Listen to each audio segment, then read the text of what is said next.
अस्सलामुअलैकुम दोस्तों, welcome to the world 360 news channel. तो आज हम बात करेंगे संबित पात्रा के बारे में। ये वही बावासीर का डॉक्टर है जिसने एक औरत का ऑपरेशन के दौरान मर्डर कर दिया, यानी कि वो मर गई इसके हाथ से ऑपरेशन करवाते करवाते। ये बैठा बावासीर का डॉक्टर आज चला गया ऑपरेशन करने के लिए। ये कहाँ का डॉक्टर पता नहीं, इनको डिग्री कौन दे देता है। ये सब सारे पैसे के दम पे डिग्री ले लेते हैं। तो आज हम इन पे बात करेंगे संस्कृत। इन भाई साहब को संस्कृत का माने ही नहीं पता है और कह रहे हैं कि देहरादून का नाम उर्दू हटा के संस्कृत कर दिया गया। बहुत अच्छी बात है, कर दिया गया। पर मैं उन भाई साहब से पूछना चाहता हूँ जो भी संस्कृत पढ़े हुए हैं। मैं तो नहीं, उतना पढ़ा हुआ नहीं हूँ, पर मैं ये जानता हूँ कि ये जो देहरादून लिखा है ये संस्कृत नहीं है। ये इंग्लिश को ही ट्रांसलेट करके संस्कृत में नहीं, हिंदी में लिखा गया। जबकि ये एक नंबर झूठी खबर है, ऐसा कुछ भी नहीं हुआ है। जो भी मेरे जान पहचान के लोग देहरादून में रहते हैं उनसे मुझे कांटेक्ट हुए, उन्होंने कहा कि ऐसा कुछ भी नहीं हुआ है।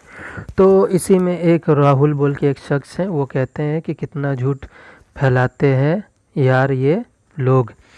तो इनका काम ही है, बीजेपी के लोगों का काम ही है सिर्फ झूठ, नफ़रत। हिंदू मुसलमान इनसे ज़्यादा ये कुछ कर ही नहीं सकते।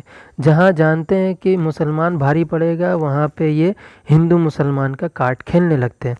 आज ही एक छत्तीसगढ़ में एक केस हुआ जिसमें एक क्रिश्चियन भाई ने, कुछ नहीं, वो अपना धर्म का प्रचार कर रहे थे। तो इसमें कोई बुरी बात नहीं है, सबको अलाउ है, कोई भी अपना धर्म का प्रचार कर सकता है।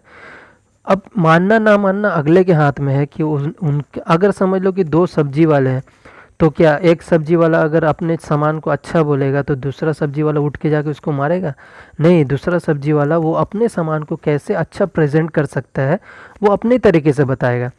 इसमें लड़ाई झगड़े वाली कोई बात नहीं थी, मगर कुछ हिंदू दल के कट्टर हिंदू मनुवादी ब्राह्मणवादी लोग आकर के उसे मारा पीटा और भगा दिया गया।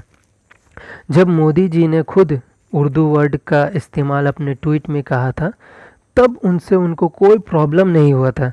तब यही लोग सब शेयर कर रहे हैं कि देखो, जब मोदी जी ने खुद ने ये अरबी में लिखा हुआ ट्वीट शेयर किया था जब वो सऊदी के दौरे पे गए थे। वैसे मोदी जी को लिखना पढ़ना आता नहीं है, ये सब तो उनके आईटी सेल के लोग बैठ बैठ के करते हैं। जब भी वो भाषण देने आते हैं तो संस्कृत में बात करते हैं, लिखते हैं उर्दू और इंग्लिश में, वो भी एकदम कड़क वाली उर्दू और कड़क वाली इंग्लिश में एकदम लिखते हैं, ठाए ठाए करके एकदम। अब मैं भक्तों से पूछना चाहता हूँ, भक्तों तुम्हारी कहाँ मारूंगा मैं, कहाँ गए हो भक्तों? तो आज नहीं पूछोगे कि मोदी जी ने उर्दू का लफ्ज़ क्यों इस्तेमाल किया है? मैं कहना बस इतना चाहता हूँ, उर्दू हो या हिंदी हो, इंडिया में दरअसल कोई भी ऐसा मुसलमान नहीं है जो प्योर उर्दू बोलता हो, या कोई ऐसा हिंदू भाई नहीं है या दलित क्रिश्चियन कोई नहीं है जो प्योर हिंदी बोलता हो। दरअसल ये उर्दू और हिंदी और पर्शियन, ये तीनों मिक्स किया हुआ लैंग्वेज है जिसे आज हम अपनी ज़बान बोलते हैं। कोई इसे हिंदी कहता है, कोई इसे उर्दू कहता है, पर हम इसे इंडिया की लैंग्वेज कहते हैं, इंडियन लैंग्वेज है ये। इसमें कोई उर्दू और हिंदी नहीं है, ये दोनों सब पर्शियन तीन लैंग्वेज का मिक्सर है। आज कोई भी हिंदुस्तानी, इंडिया का कोई भी कोने का हिंदुस्तानी प्योर हिंदी नहीं बोलता है।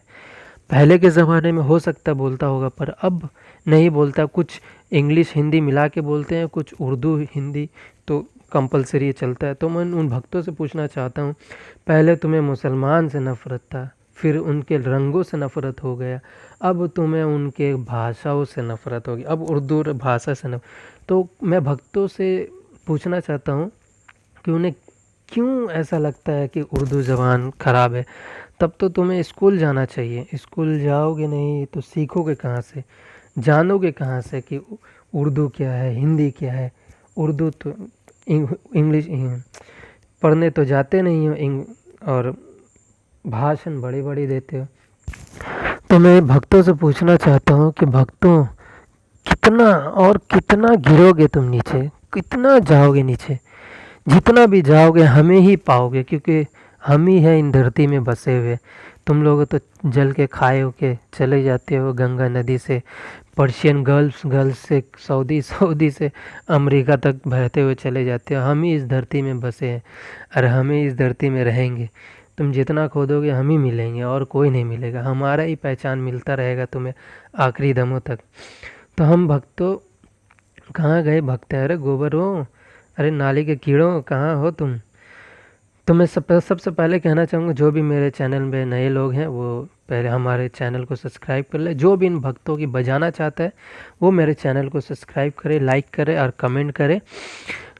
जिसे भी भक्तों की भड़ास निकालनी है वो मेरे चैनल में आए और मेरे चैनल को सब्सक्राइब करे।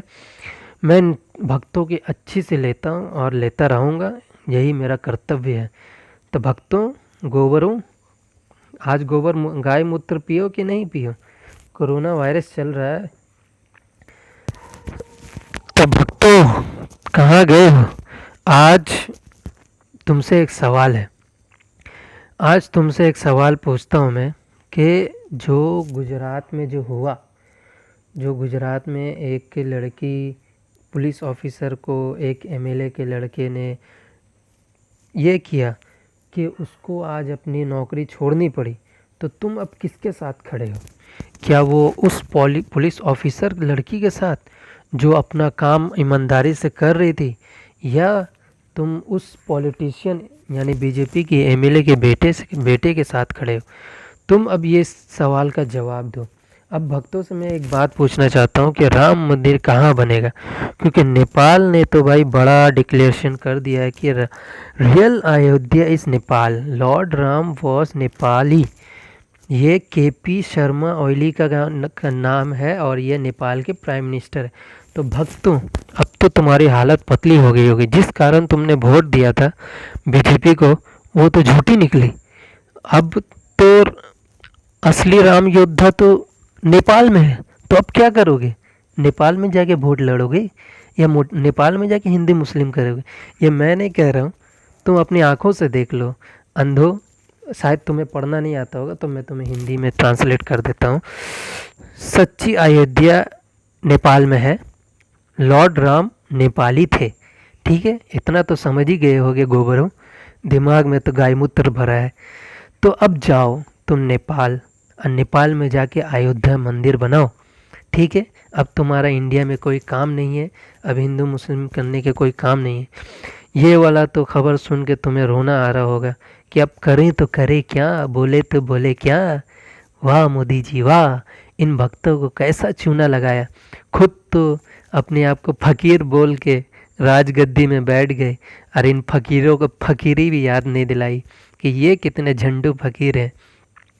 अभी भक्तों की हालत तो कुछ ऐसे होने वाली होगी, सर पटक पटक के। आप सब जरा देखिए, अभी भक्तों की हालत ये है।